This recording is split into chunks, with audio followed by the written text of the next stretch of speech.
think about how quickly information is growing, and it's absolutely not stopping.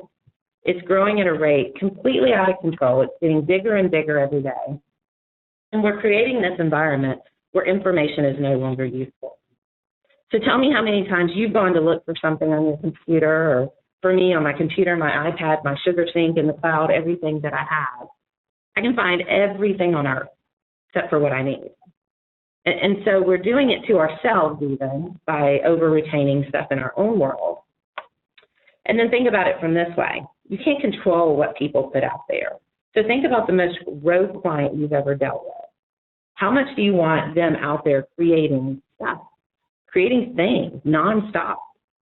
So you have to worry about what you're going to find when you go through it. Somebody said last night, I love me some Facebook. Yeah, people are crazy. They put all kinds of their business out on Facebook. So let's look at a couple statistics to show you guys how quickly information is growing, because these blow my mind. So in 2003, the first iPod came out. Kind of strange that it was that long ago.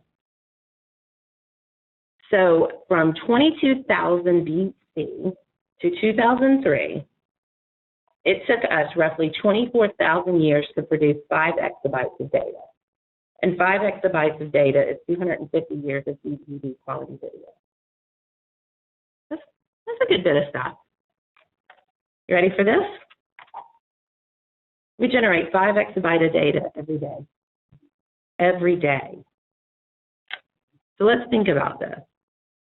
What I'm saying is that what we made in 24,000 years, we now generate every 2 days. 2 years, 2 days. That's a lot of stuff, y'all. A lot. So on top of the fact that there's just too much information to try to manage, the law doesn't require that we keep everything.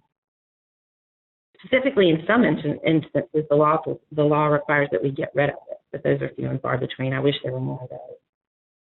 Plus, there's an increased risk of outdated documents being exposed to damage a legal position.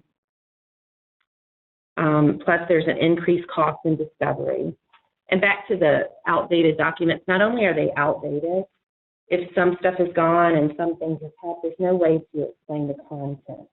There's no way to validate the context of what the document is there, because there might be other things that need to be attached to it. And so it just leaves room for someone to take that and exploit it. And of course, increased cost in discovery and litigation. Please don't say we want that. We don't want that. And then systems used to service customers. So I tell all of my customers or my teammates at work, I don't deal with the customers. I don't make the money for Sunset. I need to make life easy for you, because you guys make the money to keep me in a job. And then it makes it harder to respond quickly.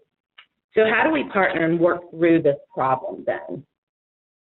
Information governance professionals, meet your legal friends. Legal professionals, meet the person who has the information you seek, literally and figuratively. Me. I know you guys fear that we don't speak the same language, and maybe I'm a little unique in that I've at least been through law school, but we do.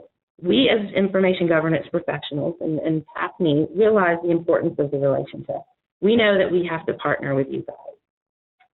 So what I need you guys to do, legal professionals, is go find your information governance professional, AKA your BFF. BFF, best friends forever. You don't want to know the ins and outs of unstructured versus structured data, do you? Maybe you do. Do you want to know the earth-moving excitement of a retention schedule? Of course not. So what you need to do is make your information governance professional your best friend. Now remember, I'm calling them information governance professionals, but they can have lots of different names in different organizations. So, but they usually all have about the same level of knowledge. So don't start at the first layer of management. If you don't find one up here, keep digging until you find the person who knows. Sometimes they're called records managers, sometimes they're called supervisors, sometimes they're called analysts. And we're working hard with ARMA to try to build some standards, because someone who's a records analyst in one company may rise to the level of a director of information governance in another company. And so it's really hard to validate what your experience is. So go find them. Because here's what we're going to do. We're going to put a system of repeatable, defensible policies in place prior to litigation, and we're going to make sure that the company's following them. So what we're doing is we're striving to making sure that we're giving our attorneys what they need to properly discuss the request of information and know right away what that impact of that request has to the case. So for example, this is just transparency, so don't take it and use it, people. SunTrust is the wild, wild west of email. We have an email policy that we delete at 30 days, but then we allow people to create PSC files. So what are they doing? They're doing the same thing the records manager's doing. They're saying, 30 days, and pushing everything into a PSC file because you just don't have time to deal with it. I'm sure everybody's email looks like mine and that it just never stops. And so I am really honest with my attorneys. If they're after email, it's going to be painful. So push back and make sure we're only going after certain people or certain places. Because if they wanted to go a huge net, throw a huge net out, it's going to hurt. Not that I don't know what information they'll find, but it's going to hurt from a time perspective, from a cost perspective. It's going to be hard for us to do that.